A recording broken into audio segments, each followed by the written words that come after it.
구독자분들의 부의 사다리를 제공해 드리겠습니다. 안녕하세요. 부의 사다리입니다. 네, 오늘은 6월 28일 화요일 장 마감 후에 SK 바이오사이언스에 대한 영상 올리도록 하겠습니다. 네, 오늘 SK 바이오사이언스 시초가 4%로 상승을 했고 장중에 5%까지 상승을 했으나 종가는 하락으로 마감했습니다. 108,000원.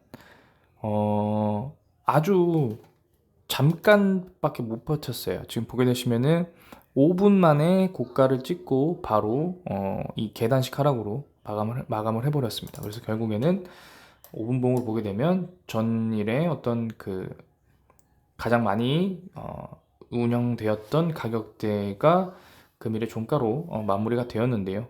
왜 이렇게 됐을까라는 것은 바로 이런 뉴스 보면 바로 나옵니다. 지금 보게 되시면은 SK 바이오사이언스 뉴스가 뭐 이 7월에 출시된다. 7월에 실제로 접종을 맞춘다. 라고 뭐 이런 내용도 나오면서 나왔는 반등이 온 것 같은데요.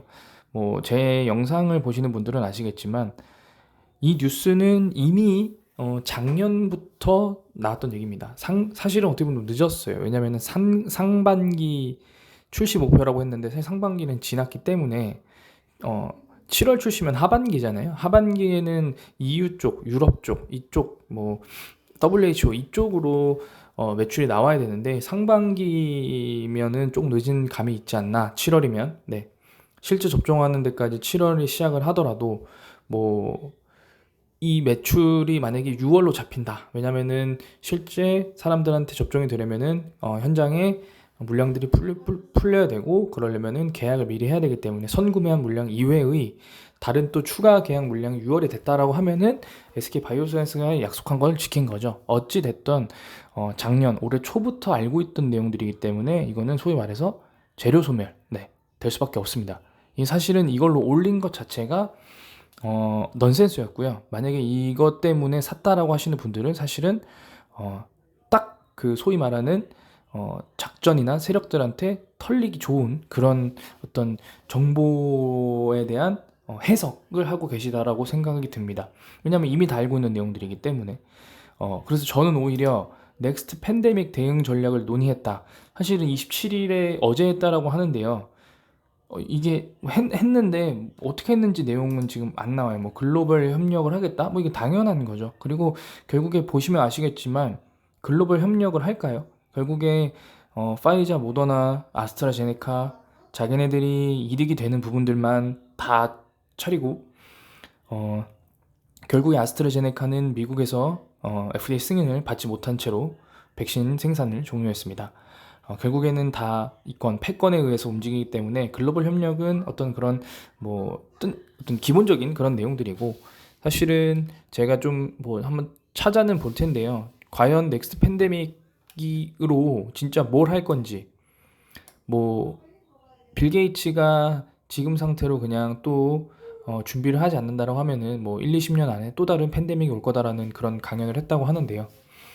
제가 볼 때는 뭐 그것도 사실은 가능성이 있지만 어쨌든 SK 바이오사이언스는 넥스트 뭐 팬데믹 그런 거를 걱정하기보다는 포스트 코로나 시대, 그러니까 코로나 이후 시대에 SK 바이오사이언스가 바이오 헬스케어 산업 쪽에서 어떻게 사업을 영위해 나가는지에 대해서가 더 중요하다고 보는데 사실 그런 내용들은 크게 좀 없는 것 같아 보입니다. 지금 보게 되시면은 뭐 SK 바이오사이언스는 넥스트 팬데믹을 준비하는 가장 효과적이자 유일한 방법인 파트너십 강화를 통해 뭐 역할을 다할 것이다. 사실 파트너십 강화가 넥스트 팬데믹일까요? 물론 그러면은 이제 CMO, 그러니까 위탁 생산하는 기업 관점에서는 파트너십의 강화가 맞다라고 봅니다. 왜냐? 결국에는 뭐 제약회사가 어떤 생산 설비와 공정 시설을 모두 다 갖추고 있는 것은 없기 때문에 그렇게까지 갖추진 않기 때문에 결국 위탁 생산을 맡길 거고 그런 위탁 생산을 맡기는 데 있어서 SK 바이오사이언스가 어떤 현재의 그런 어떤 현재는 사실 어떻게 보면은 물론 아스트라제네카는 조금 그래도 글로벌 제약사긴 하지만 노바백스 같은 경우에는 코로나 전에는 거의 뭐 취급도 안 하던 그런 기업이었는데요. 뭐 그런 것들을 나중에는 뭐 더 큰 글로벌 빅파마와 계약을 맺고 위탁 생산을 할 수 있다. 뭐 이렇게 된다라고 하면은 뭐 그런 부분들은 좋지만 제가 볼 때는 단순하게 위탁 생산하는 그런 기업으로서 성장하는 게 아니고 뭐 mRNA 새로운 백신이나 아니면 이런 플랫폼들을 구축하는 게 조금 더 중요하지 않나라는 생각이 듭니다. 지금 뭐 그 이후에는 별로 내용이 없죠. 뭐 여름에 재유행 한다고 하는데 이게 뭐 재유행을 하더라도 결국에 백신을 맞을 거냐라고 판단을 해보면 사람들 백신 아마 안 맞을 겁니다. 왜냐면은 이미 백신이 어느 정도는 무용지물이다. 그러니까 뭐 과거에 그 변이 그 오미크론 이전의 변이는 치명률이 높기 때문에 백신이 어떤 치명률을 낮추는 데 효과가 있다라고 믿음으로 그렇게 백신을 접종해 왔는데 사실 오미크론 같은 경우에는 치명률 자체가 낮기 때문에 굳이 백신을 맞아야 되나? 라는 생각들과 그런 부분들이 충분히 있을 겁니다. 그리고 기업들도 예전에는 백신을 접종하면은 뭐 공가를 준다던가 휴가를 줬는데 지금은 그걸 과연 기업들도 제공을 할 것인가에 대해서 한번 되돌이켜 보면은 아마 안 할 거다라고 생각이 되어집니다.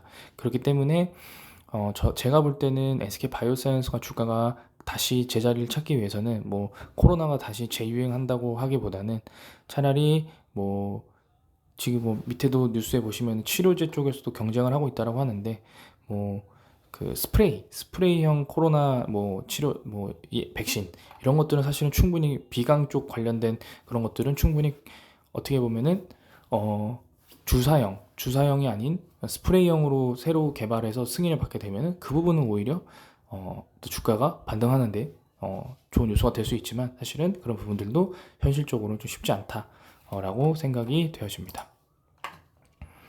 좀 얘기가 길었는데요. 왜냐면은 오늘 어떻게 보면은 재료 터트리고 설거지한 느낌이 들어서 사실은 조금 안타까운 마음에 이런 내용들 많이 말씀드렸고요. 그렇기 때문에 오늘 외국인도 17만 주 매도하고 기관도 5만 주를 매도했습니다. 대차 잔고는 줄어들고 있으나 현재 상황에서는 크게 의미가 없고요. 당연히 공모도 늘었습니다. 그래서 상승의 모멘텀을 다 받고 모든 기업들이 오늘도 소폭이나마 상승을 해왔는데 SK바이오사이언스는 하락을 해버렸습니다.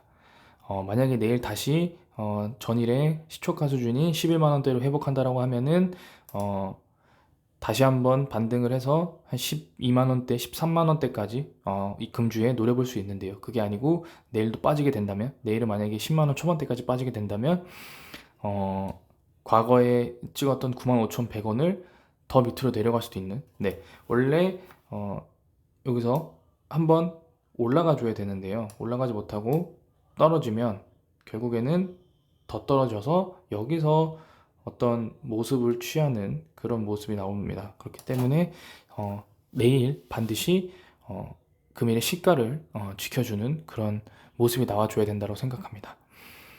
네, 오늘 뭐 당연히 매매 동향 당연히 안 좋았고요. 그 다음에 거래량도 그렇게 늘지도 않았고 초반에만 거래량이 늘고 후반엔 거래량이 싹 다 빠졌기 때문에 좀 안타깝긴 했지만 어쨌든 현재 상황에서는 국내 시장이라도 SK바이오사이언스가 매출이 나와줘야 어쨌든 기업의 매출과 영업이익에는 도움이 되기 때문에 이 부분도 지켜봐 주시면 좋을 것 같습니다.